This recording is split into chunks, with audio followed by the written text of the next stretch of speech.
সব হাঁসগুলো নদীতে খেলছিল, কিন্তু একটি হাঁস নদীর পাড়ে বসেছিল তার ডিমের সামনে। এই ডিম থেকে বাচ্চা যে কখন ফুটবে আমার আর ভালো লাগছে না। আমি ভীষণ একা, আমাকে কেউ একটু সময়ও দেয় না। আর এদিকে মা হাঁসটির আর বেশিক্ষণ অপেক্ষা করতে হয়নি, বাচ্চাগুলো ডিম থেকে বের হয়ে হাঁটা শুরু করেছে। আমার বাচ্চা কত সুন্দর, এদিকে আসো আর সবাই লাইনে দাঁড়িয়ে যাও।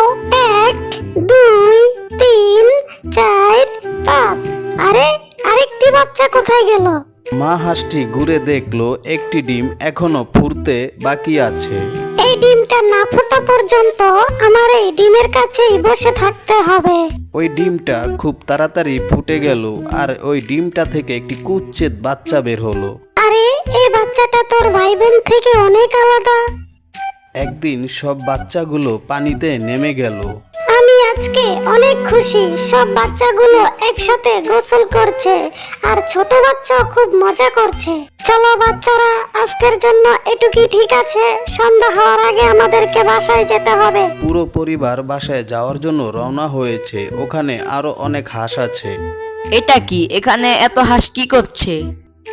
বাকি বাচ্চাগুলো কত সুন্দর, আর এটা কি এত কুচ্ছেদ কেন? এটা অনেক কুচ্ছেদ, এটাকে এখান থেকে বের করো। তোমরা এভাবে বলো না, ও অনেক ছোট, ও যখন বড় হবে তখন ও অনেক সুন্দর হবে। কিন্তু কেউই চুপ থাকে না, সবাই ওই কুচ্ছেদ বাচ্চাটাকে নিয়ে মজা করতে থাকে। তোমরা সবাই একটু চুপ করো, আমি আর আমার বাচ্চাকে কষ্ট পেতে দেখতে পারছি না, প্লিজ। কিন্তু সময়ের সাথে সাথে ওই কুচ্ছেদ বাচ্চাটার মনও ভেঙে যায়।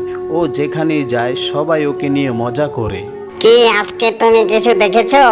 ওহো, এত সকালে এর মুখটা দেখলাম, আজকে তো আমার পুরো দিনটাই খারাপ চলে যাবে।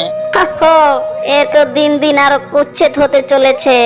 কিন্তু কুচ্ছেদ হাঁসের বাচ্চাটি যেদিকে যায় সেদিকেই কষ্ট পায়।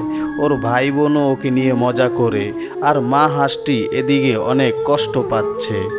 কেউ আমার সাথে কথা বলে না, কেউ আমার সাথে খেলতে চায় না, কেউ আমাকে পছন্দ করে না। আর সেই কুচ্ছেদ বাচ্চাটি বাসা থেকে উড়ে চলে গেল। উড়তে উড়তে সে চিন্তা করলো যে আজকে আমি এই খালপাড়ি থাকবো। অনেক খারাপ লাগছে, আজকে রাত এখানেই থাকবো। পরের দিন সকালে ওর কিছু হাঁসের ডাকে ওর ঘুমটা ভেঙে গেল। ও দেখলো যে কত রঙের রঙের হাঁস। কে তুমি, আর এখানে কি করছো? আমি কিছুক্ষণ এখানে থাকি, আমার ঘর নেই, প্লিজ। তুমি অনেক কুৎসিত। আচ্ছা ঠিক আছে, এখানে থাকো, কিন্তু আমাদের সাথে আসবে না। কুচ্ছেদ হাঁসটি ওখানেই কিছুদিন থাকলো। ও একলা, কিন্তু ওকে নিয়ে কেউ মজা করছে না। হঠাৎ একটি শব্দ আসলো, আর কুচ্ছেদ বাচ্চাটি ওই জায়গাতে গিয়ে লুকিয়ে থাকলো। যখন বাচ্চাটি উপরে দেখলো ওখানে কেউ নেই, দেখছে সব হাঁস চলে যাচ্ছে, ও খুব দ্রুত ওখান থেকে উড়ে চলে গেল। হঠাৎ ওখানে তুফান হচ্ছে আর বিদ্যুৎ চমকাচ্ছে, আর বাচ্চাটি নিচে পড়ে গেল। আমার অনেক ঠান্ডা লাগছে, ওইখানে তো একটা ঘর দেখা যাচ্ছে, গিয়ে দেখি কে আছে। ওই ঘরে বুড়ি একটি মহিলা থাকে। মহিলার সাথে একটি বিড়াল আর একটি মুরগি থাকে। কি হয়েছে, এত চিল্লাচ্ছ কেন? এই দেখো তো, এটা কে এসেছে? এটা তো একটি হাঁসের বাচ্চা, কিন্তু এটা দেখতে অনেক কুৎসিত। এটাকে আমি আমার কাছে রেখে দিব। এটা ডিম পারবে, এইটার ডিমের সাথে আমার মুরগির ডিমগুলো মিশিয়ে বাজারে নিয়ে বিক্রি করব। আর সেই কুচ্ছেদ হাঁসের বাচ্চাটি সেই বুড়িটির সাথে থাকতে লাগলো। ওখানে ও মুরগি আর বিড়াল ওর মজা নিচ্ছিল। তোমার নিজের চেহারা দেখে কি তোমার লজ্জা লাগে না? দেখো আমি কত সুন্দর। আমার মালকিন আমাকে বলে যে তুমি অনেক সুন্দর, তোমার চলাচল অনেক ভালো। তুমি একটা বাচ্চা হাঁস, তুমি ডিম পারবে কিভাবে? আমাকে দেখো, আমি কত বড় বড় ডিম পেরেছি আর কত সুন্দর। কুচ্ছেদ বাচ্চাটি একলা হয়ে গেল। ও জানালা দিয়ে দেখতে পেল সামনে একটি নদী আছে। ইস, আমি যদি ওই নদীতে গোসল করতে পারতাম করতাম আমার অনেক ভালো লাগতো। ঘরের সামনে নদী, আমার অনেক মজা হতো। তুমি কি পাগল হয়েছো? মালকিন তোমাকে কোথাও যেতে দেবে না।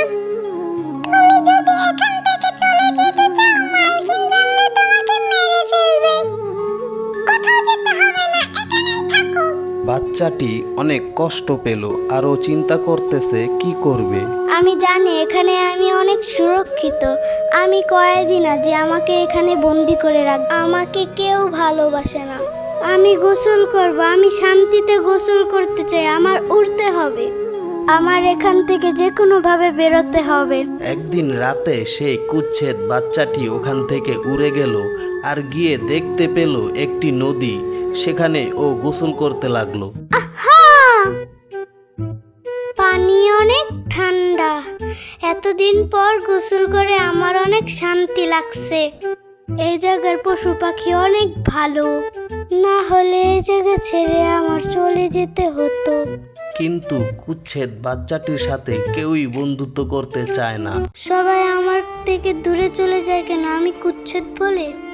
এটার কারণ কি? আমি খারাপ? কেউ আমার সাথে কথা বলতে চায় না, খেলতে চায় না। কুচ্ছিত পাখির জীবন এভাবেই কষ্টে কাটতে লাগলো। তারপরে ঋতু চেঞ্জ হলো। আস্তে আস্তে পাতা লাল হলো, তারপরে পাতাগুলো সোনালী কালার হলো। পুরো জঙ্গল বরফে ঢেকে গেল। কালো মেঘও কুচ্ছেদ বাচ্চাটাকে কষ্ট দিচ্ছে। তারপর ওই বাচ্চাটা একটি নদীর কিনারে যায়। গিয়ে যা ও দেখে ও কল্পনাও করেনি। কত সুন্দর বক, ওদের ডানাগুলো অনেক সুন্দর। এত সুন্দর আমি আগে দেখিনি।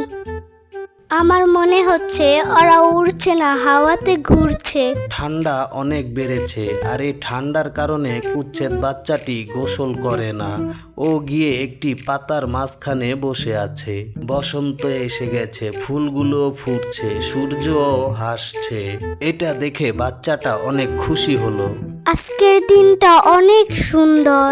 আমার ডানা অনেক শক্ত হয়েছে, এখন আমার উড়তে সমস্যা হবে না। হঠাৎ করেই বাচ্চাটা ওই বকগুলোকে দেখতে পায়। এটা দেখে ও দৌড়ে গিয়ে আরেক জায়গায় পালালো। ওই বকগুলো অনেক সুন্দর, ওদের কাছে আমি যাব না। গেলে আমাকে নিয়ে ওরা মজা করবে। ওই বকগুলো আমাকে মেরে ফেলতে পারে। আমাকে নিয়ে কেন সবাই মজা করে? প্রথমে বাসার সবাই, তারপর আমার ভাই বোন, বিড়াল আর মুরগি, আরো অনেক পশু পাখি। আমার জন্ম না হলেই ভালো হতো। কুচ্ছেদ বাচ্চাটি নদীর কিনারে চলে যায় আর অনেক কষ্ট ওর মনে। ও ওখানে দাঁড়িয়ে কান্না করছিল। হঠাৎ করে যখন নদীর দিকে তাকায়, ও ওর নিজের চোখকে বিশ্বাস করতে পারছে না। নদীর পানিতে স্পষ্ট দেখা যাচ্ছে ও আর এখন সেই কুচ্ছেদ কালো সেই বাচ্চাটি আর নেই। ও খুব সুন্দর একটি বক হয়ে গেল। এখন আর ওই আগের কুচ্ছেদ বাচ্চা নেই। বাকি সব বকগুলো ওকে ভালোবাসতে লাগলো। এখন নতুন করে ওর একটি পরিবার হয়েছে। সবাই ওকে আদর দিচ্ছে, যত্ন নিচ্ছে, সবাই ওকে ভালোবাসা দিচ্ছে।